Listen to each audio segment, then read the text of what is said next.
Bom dia, pessoal. Sou o professor Yuri de Língua Inglesa. Hoje é dia 23 de maio e nós estaremos dando início à nossa primeira aula remota de língua inglesa para o segundo bimestre, tá? Nós daremos continuidade ao objeto de conhecimento chamado recursos de argumentação.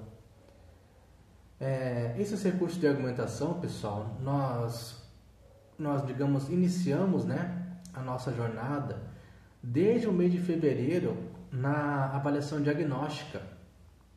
Vocês lembram que eu pedi para que vocês relatassem para mim duas experiências boas que vocês tiveram com a língua inglesa e duas experiências ruins que vocês tiveram?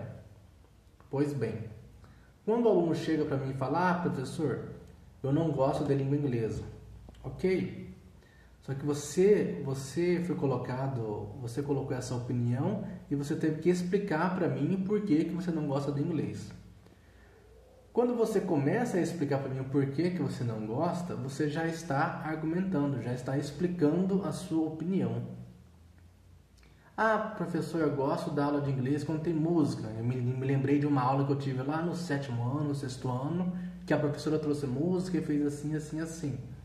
Ok. Você falou para mim o que você gosta, de como você gosta, e você vai explicar para mim o porquê que você gosta. Professor, eu não gosto de exercitar oralidade em inglês. Por quê? Porque os meus colegas ficam rindo de mim. Bacana, explicação bacana. Você deu a sua opinião e você também já explicou o porquê que você não gosta. E isso faz parte da arte de argumentar. Depois dessa atividade, pessoal, vem uma atividade com propagandas, anúncios publicitários. Nós continuamos com recursos de persuasão, de argumentação. Por quê? Nas propagandas, nos anúncios que a gente viu, pessoal, a gente viu alguns recursos, a linguagem não verbal e a linguagem verbal, juntas com um objetivo. Era determinada marca que estava vendendo um ou outro produto e, de certa forma, eles tinham que persuadir, que convencer o comprador a comprar aquele produto, fazer uso daquela marca. Então, de novo, a gente continuou com recursos de argumentação e também persuasão. Ok? Na nossa última atividade, pessoal, a gente entrou com a temática de igualdade de gênero. Foi com o texto da Emma Watson, que ela falava sobre igualdade de gênero entre homens e mulheres. Lembram disso? Pois bem, é justamente esse último texto que a gente trabalhou que eu vou dar essa explicação da aula de recursos de argumentação para vocês. Então, pessoal, começando com o nosso texto da última atividade, da última PC, o texto da Emma Watson, vocês percebem que logo no título, o título é colocado a Emma Watson, aí depois nós temos 2 pontos, aí fala que a igualdade de gênero também é um problema seu, também.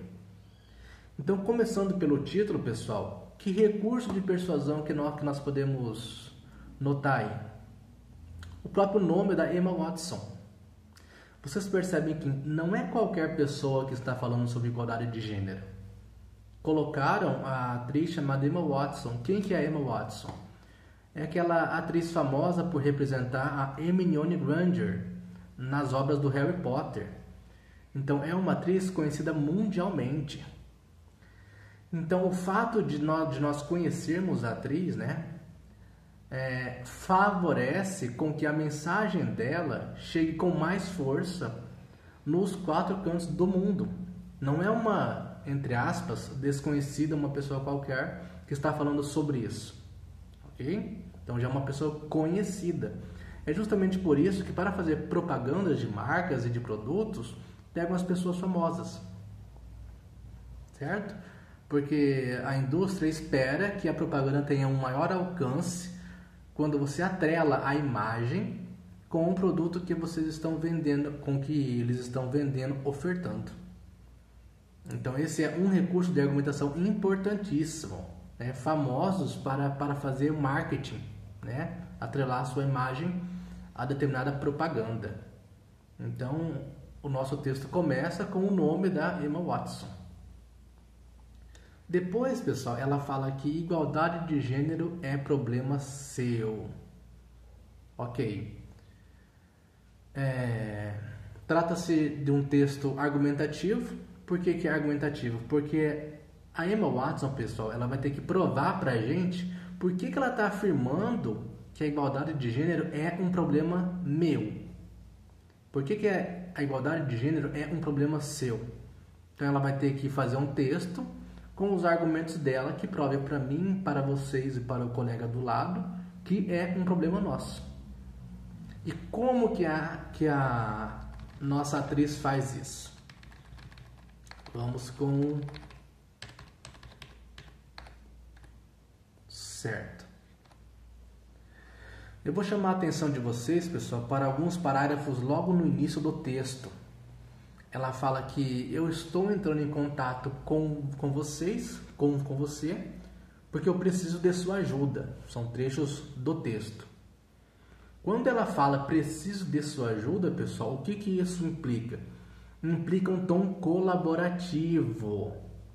Olha que detalhe importante aqui nós temos. O título, ela faz uma afirmação, certo? De que a igualdade de gênero é um problema meu, seu e do colega do lado. E ela começa o texto dela com um apelo, falando que precisa da nossa ajuda, da minha ajuda e do seu colega.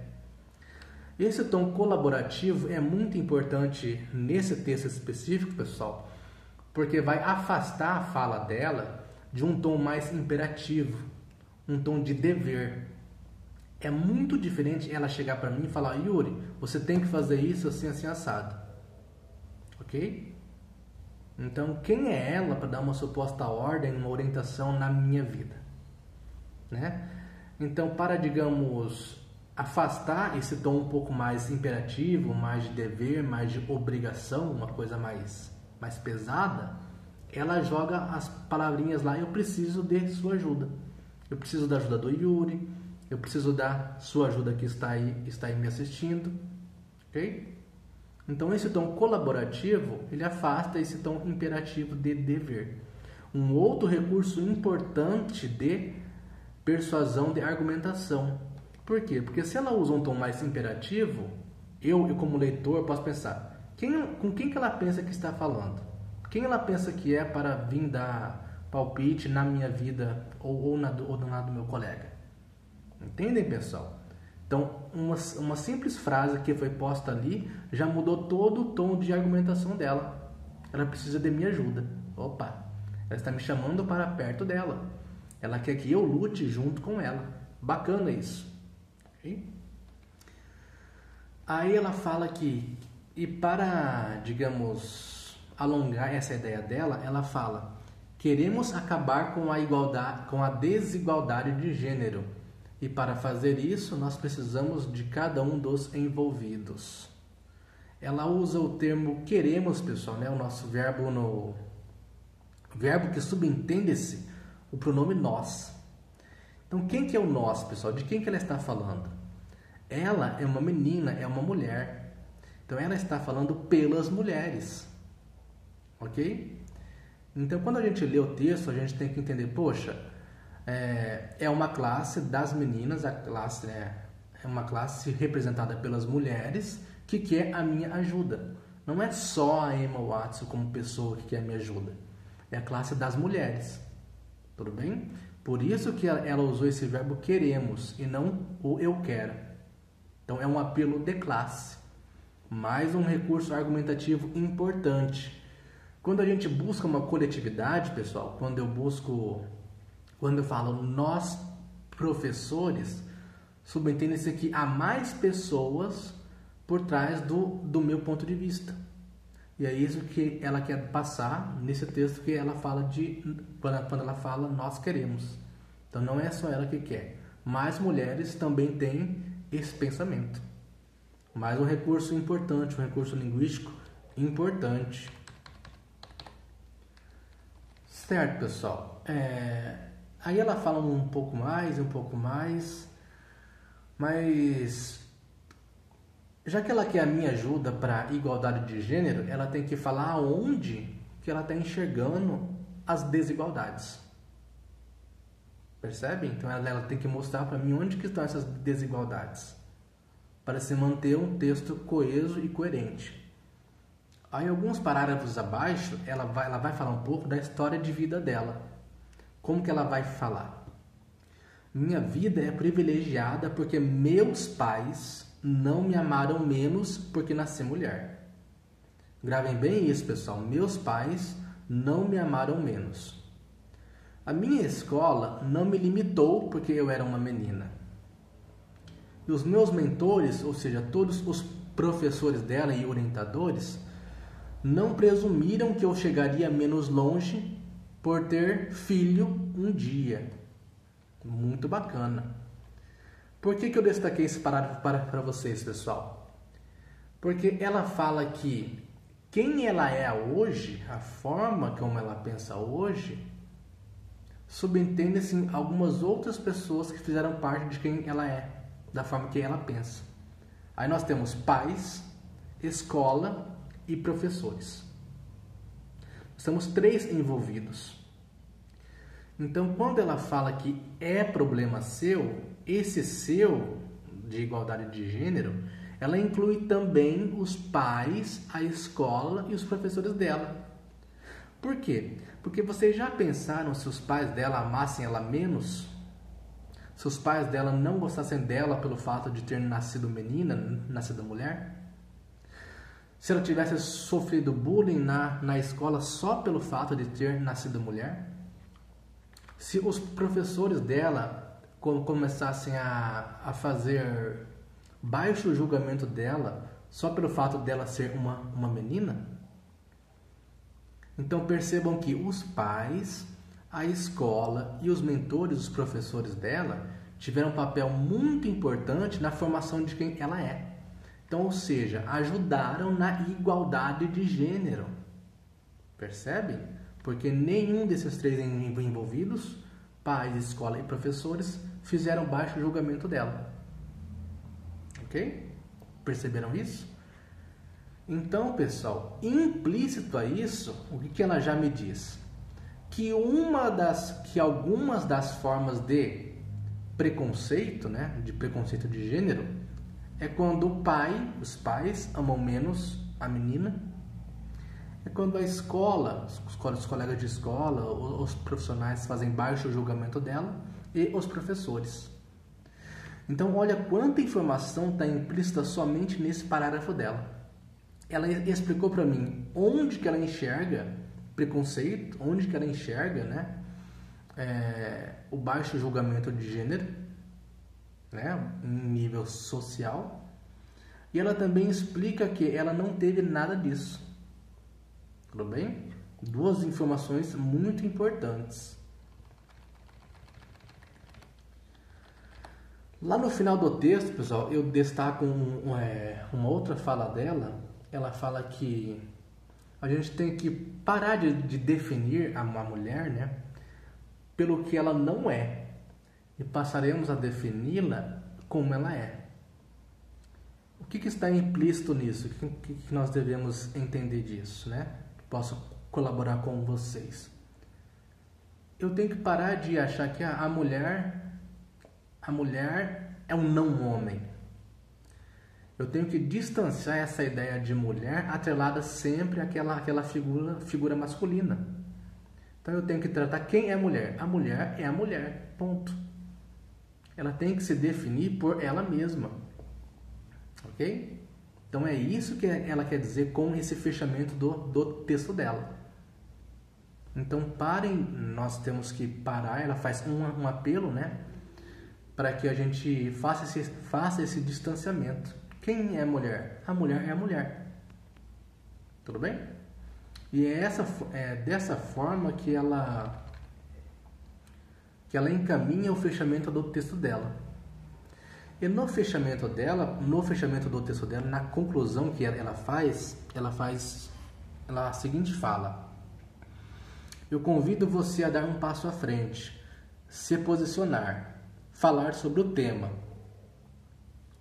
Então, mais uma vez, pessoal, ela está chamando o interlocutor dela, o leitor do texto, eu, vocês e quem mais lê esse texto, para fazer parte dessa classe, certo? Ela argumentou em favor da classe dela, busca a minha ajuda e a de vocês e a de todos os leitores. Para quando? Para daqui a um ano? Daqui a... Não. Ela busca a nossa ajuda para nós começarmos hoje, no nosso dia a dia, hoje. Seja eu com a minha mãe, com a minha irmã, com as minhas colegas de profissão, vocês, todos nós. Nós temos que começar essa luta quando? Hoje. Certo? E é assim que ela fecha esse texto dela. Tudo isso que eu falei para vocês aqui, pessoal, são os recursos de persuasão que ela utilizou no texto dela. Ok? Para a nossa atividade do dia 27 de maio, eu vou pedir para vocês uma coisa muito mais simples, pessoal. Não quero um texto, um discurso como o que ela fez. Eu quero um comentário. Vocês terão acesso a PC. Eu vou pedir para vocês um comentário sobre... É um texto também de igualdade de gênero, mas que vocês vão ter que argumentar um pouco. Assim como ela fez, vocês também farão, só que em menor grau. Ok? Não é aquele texto gigante como a gente fez, mas um comentário que explique o ponto de vista de vocês e que deixe claro para que eu e para que qualquer um entenda. Tudo bem? Qualquer dúvida, pessoal, entre em contato comigo. Estou à disposição. Valeu!